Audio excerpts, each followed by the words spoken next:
Buenas tardes, estimados colegas, compañeros, licenciado Walter de Jesús Amaya.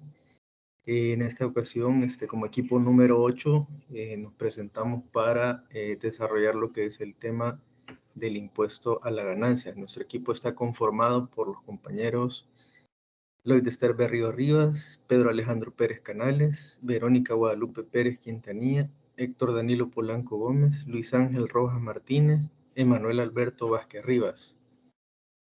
Vamos a abordar lo que es el impuesto a la ganancia, que es un tema que tiene asignada una sección específica en la NIF para pymes, es la sección 29.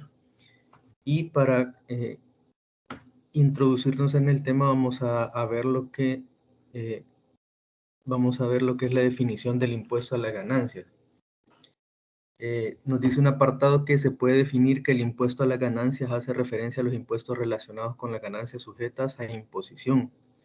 El impuesto sobre la renta, y surge de la diferencia entre los importes reconocidos por los activos y pasivos, tomando como base las NIF para pymes y el reconocimiento de los mismos por leyes fiscales de cada país.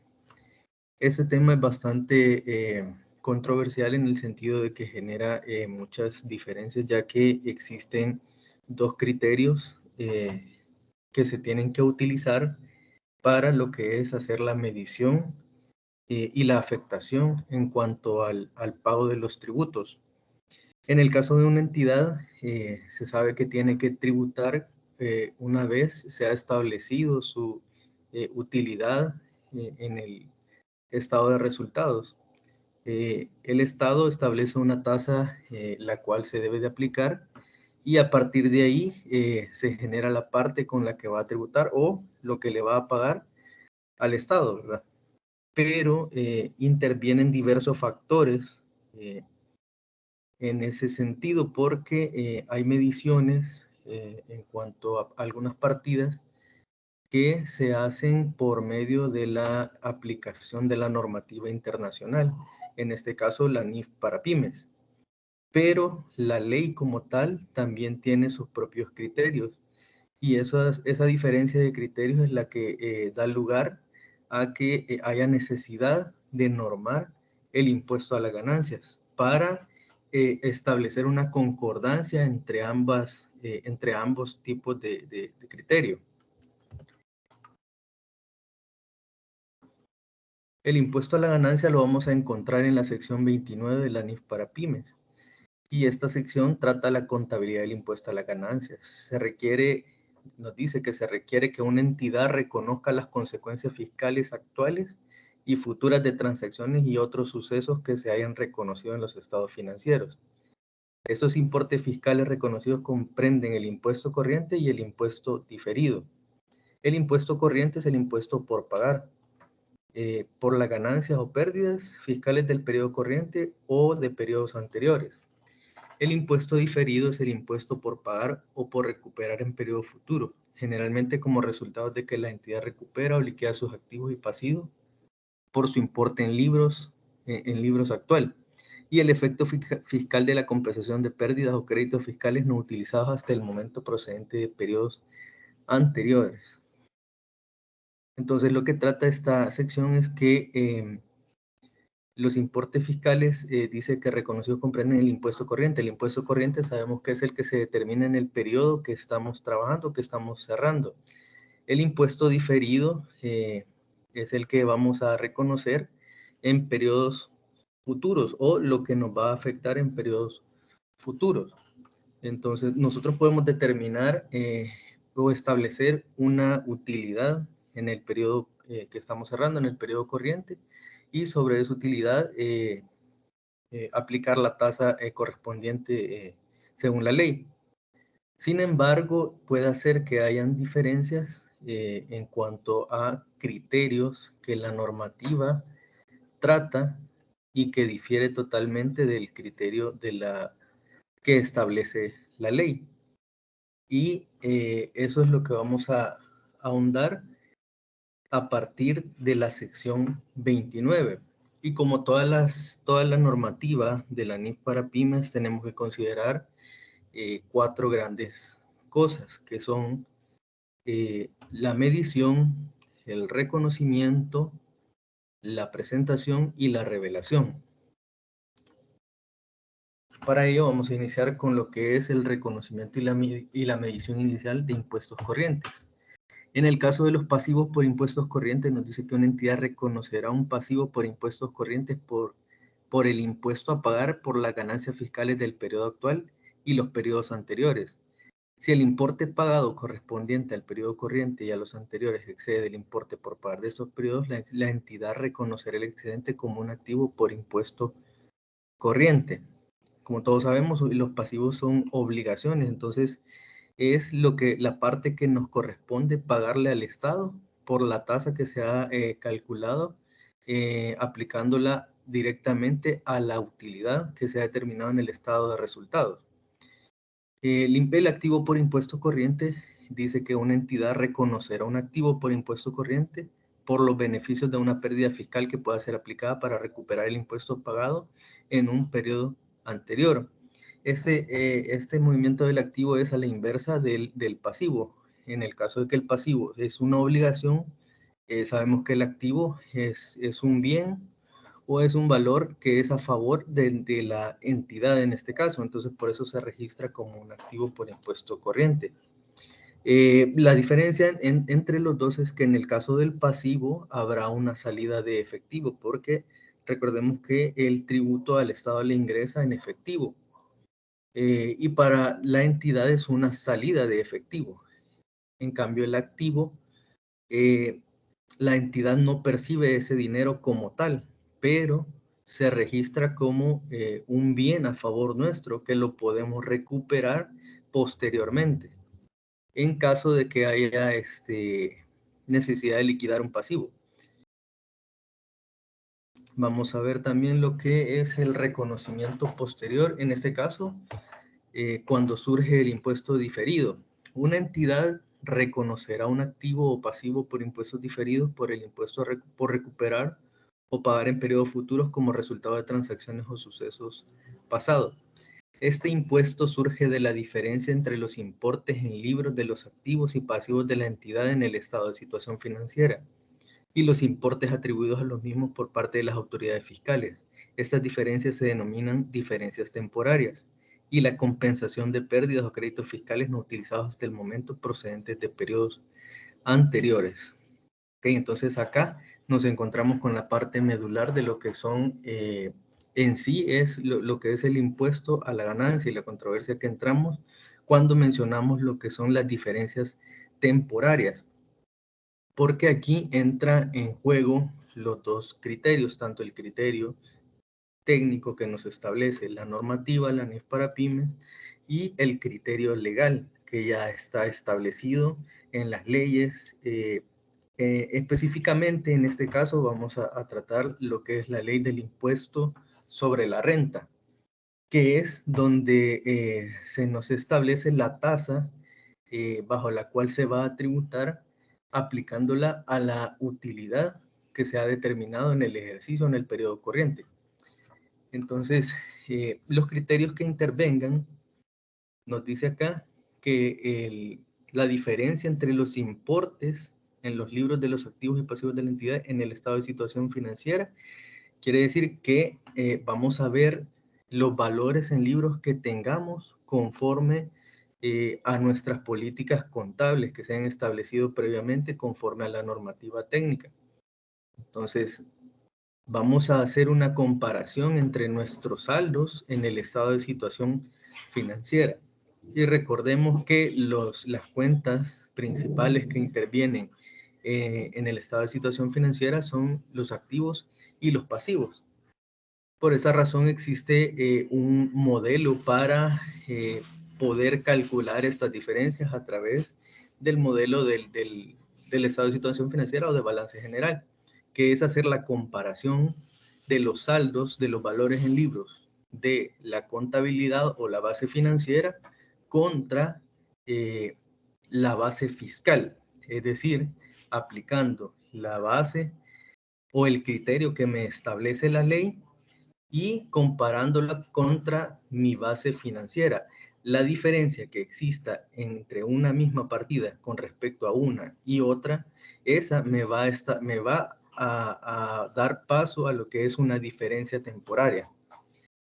¿Y en qué me va a afectar esto? Me va a afectar en el sentido de que posiblemente la tributación sea mayor o menor. Y recordemos de que la ley lo que busca es salvaguardar los intereses de el Estado, porque el Estado lo que hace es recolectar las contribuciones de todos, de todas las entidades y personas naturales para poder dar paso a proyectos sociales, etcétera. Ese es un tema bien aparte. Sin embargo, la normativa internacional lo que trata es de darle razonabilidad a los estados, a las cifras en los estados financieros. Por eso es que da criterios que son con base técnica para que sean medidos los activos y los pasivos y todas las cuentas que intervienen en los estados financieros sean medidos de manera razonable, de tal forma que podamos obtener cifras que sean reales, de tal manera que nos puedan mostrar la situación económica y la situación financiera de una empresa.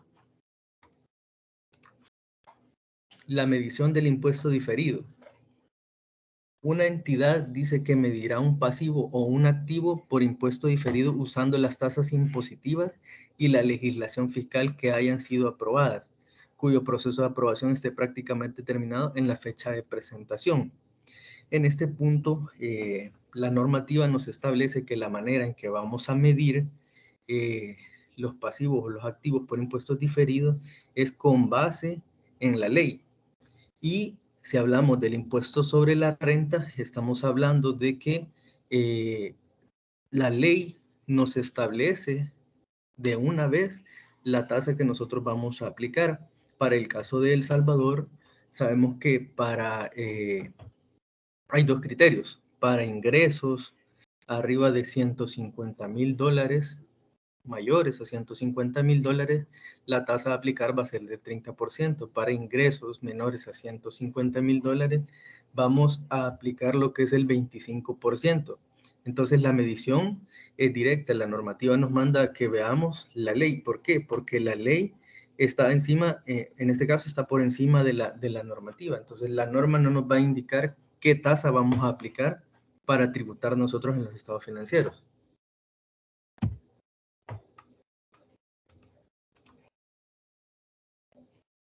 La presentación. En el caso de la presentación es cómo vamos a ubicar estas cuentas relacionadas con los impuestos a las ganancias en los estados financieros.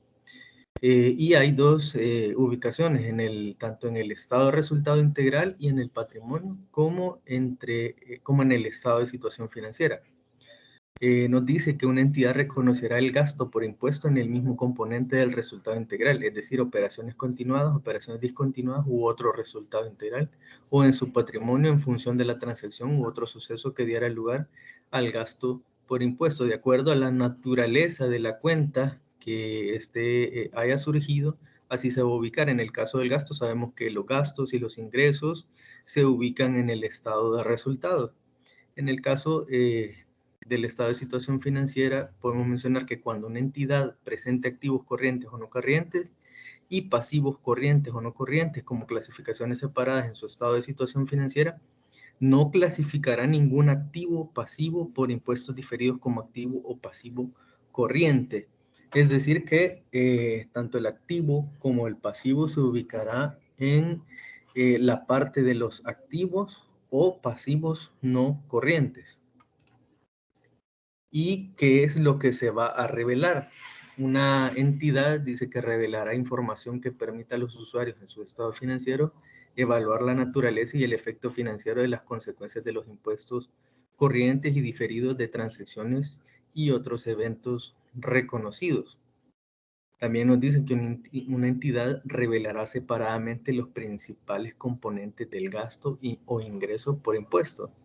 La entidad también revelará la siguiente información en forma separada: los impuestos corrientes y diferidos agregados relacionados con partidas reconocidas como partidas de otro resultado integral y el importe total de los impuestos corrientes y diferidos relacionados con las partidas cargadas acreditadas directamente al patrimonio. Básicamente es similar a la información que encontramos en la presentación, solo que en el caso de la información a revelar son los montos calculados que se midieron y se reconocieron y que van a ser revelados en los estados financieros, ya sea en el estado de situación financiera o en el estado de resultados.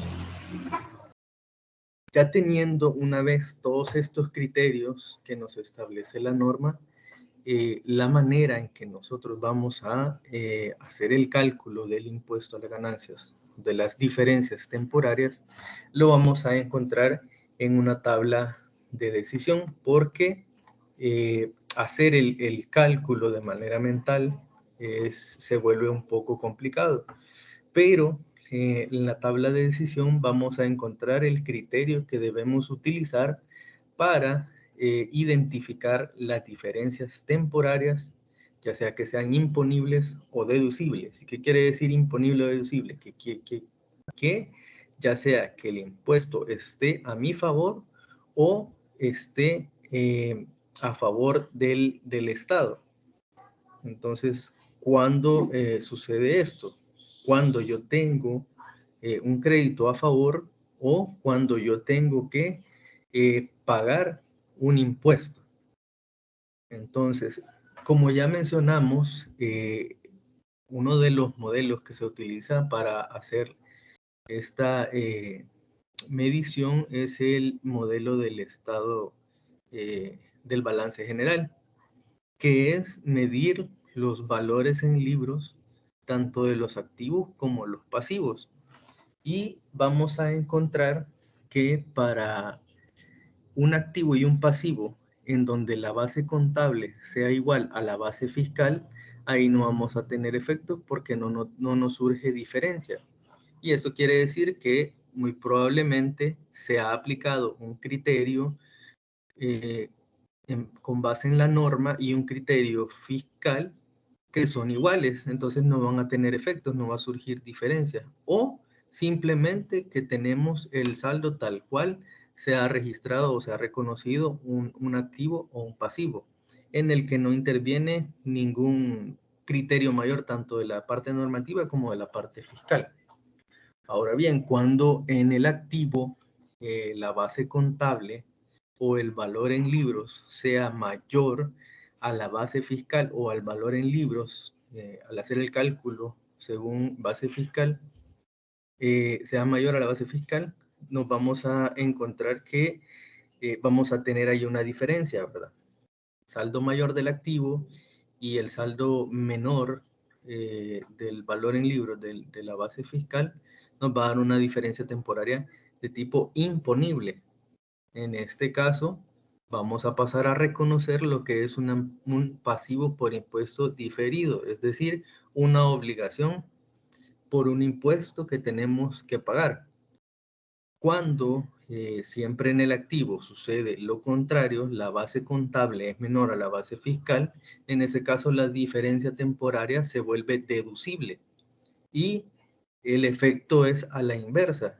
Cuando se vuelve deducible, entonces vamos a reconocer un activo por impuesto diferido. En el caso de los pasivos, se trata de la siguiente manera. La diferencia que vamos a establecer es que si la base contable es mayor a la base fiscal, cuando es una cuenta de pasivo, nos vamos a encontrar que es una diferencia temporaria deducible. Por tanto, vamos a registrar o a reconocer un activo por impuesto diferido. Y cuando en la cuenta de pasivo la diferencia de la base contable sea menor a la base fiscal, va a ser una diferencia temporaria imponible. Por lo tanto, vamos a reconocer un pasivo por impuesto diferido. Pero para entender mejor esta aplicación de todo esto que estamos estudiando, vamos a hacerlo con un caso práctico. Y el caso práctico, más clásico, se puede decir, o que con el que nos encontramos con más frecuencia, es en el caso de las adquisiciones de propiedad, planta y equipo. ¿Por qué? Porque a toda la propiedad, planta y equipo se le debe de establecer lo que es una depreciación. Sin embargo, al establecer la depreciación, vamos a tener que la normativa nos indica que apliquemos el mejor criterio técnico para una maquinaria, en este caso para una maquinaria. Sin embargo, en el caso del criterio fiscal, ya no se establece un criterio fijo por el cual tenemos que establecer la depreciación de una maquinaria. Y este lo podemos encontrar, el criterio fiscal lo podemos encontrar en la ley del impuesto sobre la renta en el artículo 30. De hecho, ahí están desglosados los porcentajes de depreciación para las edificaciones, para los equipos de transporte, para las maquinarias, para los mobiliarios. Y en este caso que vamos a ver lo que es una maquinaria, encontramos de que la depreciación establecida por ley para una maquinaria es del 20%. Entonces, vamos a identificar lo siguiente. En este caso, el reconocimiento financiero es que técnicamente se ha determinado que la vida útil de una maquinaria es de 6 años. Ese va a ser mi reconocimiento financiero o contable, la manera en que yo voy a contabilizar. Entonces, si yo tengo un costo de adquisición de $10,000, yo voy a dividir esos $10,000 entre la vida útil, que son 6 años que se determinaron técnicamente, y eso me va a dar la porción de depreciación anual o por año, que se va a ir liquidando, disminuyendo durante los 6 años que van a transcurrir que se le ha determinado de vida útil al bien. En el caso del reconocimiento fiscal, como la tasa es del 20%, estamos hablando de una porción de 5 años. Es decir, si llegamos al 100%, vamos a encontrar que el 20% se compone 5 veces en el costo de adquisición del bien. Es decir, si lo transformamos a año, la vida útil vamos a llegar que son 5 años. El costo de adquisición lo vamos a dividir entre la vida útil y nos va a dar el porcentaje de depreciación anual. Según el cálculo fiscal, para el ejemplo, tenemos que la depreciación anual para el reconocimiento financiero son 1,666.67, pero para el reconocimiento fiscal son $2,000 por año. Y desde acá podemos empezar a ver la diferencia tanto de un criterio con el otro. Entonces, ¿qué vamos a hacer? Lo que vamos a hacer es ir a medir los valores en libros de la cuenta que nos está siendo afectada, en este caso de la maquinaria. Y lo que vamos a hacer es comparar sus valores en libros, restándole la porción de depreciación anual, y en ese vamos a establecer su valor neto en libros al cierre del ejercicio. Y lo que podemos encontrar es que si establecemos la comparativa iniciando con la base financiera, nos vamos a dar cuenta de que restamos la porción que hemos calculado de depreciación. Al restar esa porción nos va a dar una diferencia que va a ser el valor neto en libros de esa maquinaria para ese año. Ahora bien, si nos vamos a ver desde el punto de vista fiscal, el efecto va a ser el mismo, con la variante de que la porción de depreciación va a ser diferente a la de la base financiera.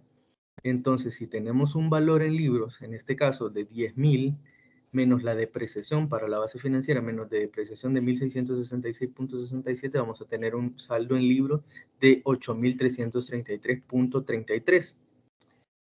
Y según la base fiscal, a los $10,000, yo le voy a restar $2,000 que me autoriza la ley para descontar como depreciación, y voy a tener un valor en libros de $8,000 de la misma maquinaria. Entonces, financieramente, mi maquinaria al cierre del primer ejercicio, de donde estoy haciendo el cálculo, financieramente me va a costar 8.333, pero fiscalmente a mí me cuesta $8.000 o tiene un valor de $8.000.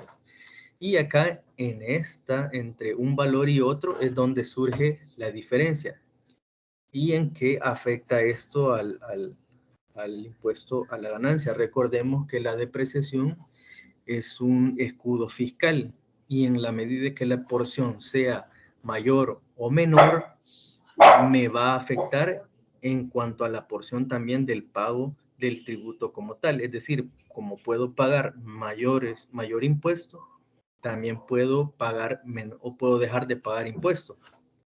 Entonces, la diferencia que establecemos entre los saldos en libros me va a dar 333.33.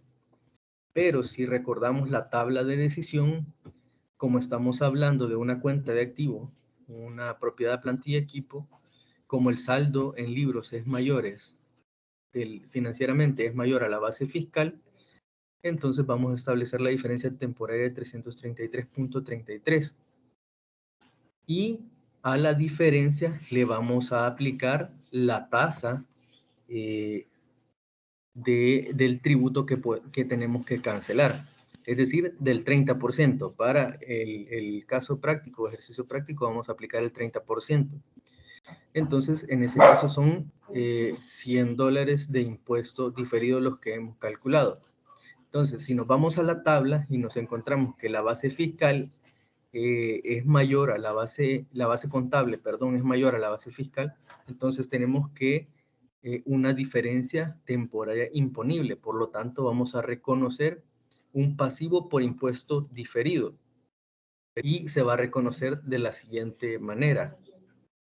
Vamos a cargar el gasto por impuesto diferido y vamos a abonar lo que es el impuesto por el pasivo por impuesto diferido con los $100 que hemos determinado en la diferencia que establecimos.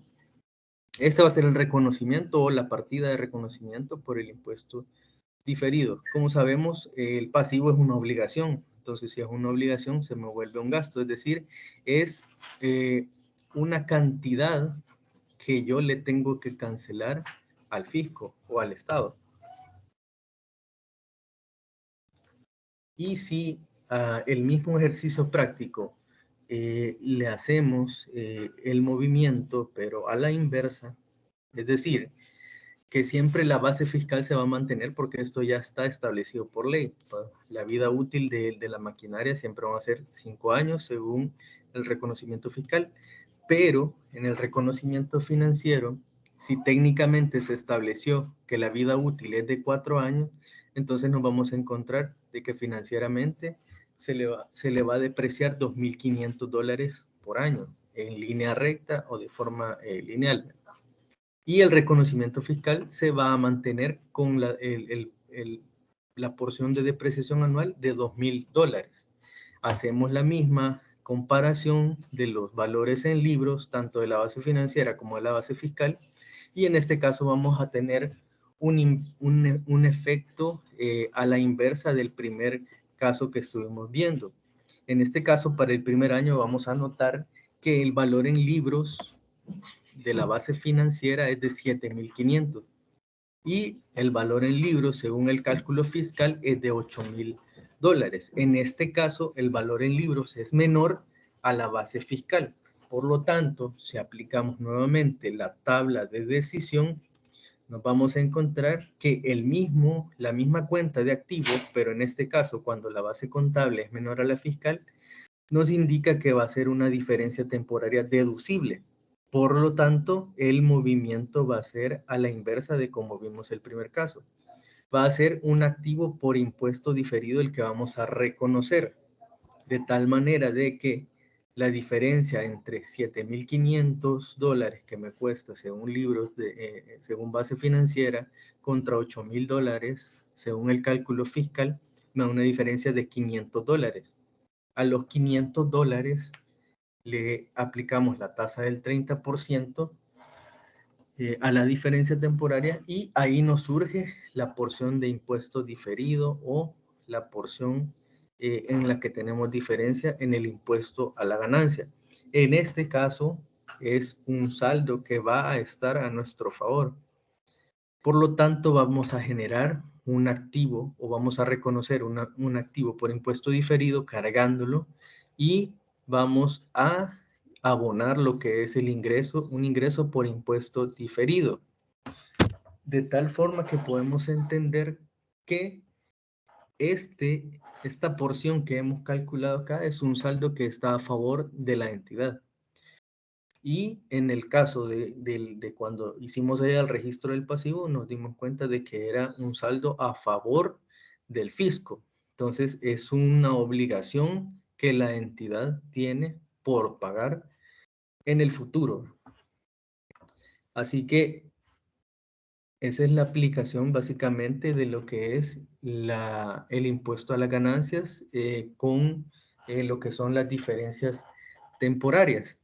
Y así se pueden desarrollar, establecer las diferencias entre cuentas de activo y de pasivo aplicando el método de comparación de las cuentas de balance, tanto de activo como de pasivo. Y esta ha sido nuestra participación el día de hoy. Gracias por su atención, estimados colegas y compañeros.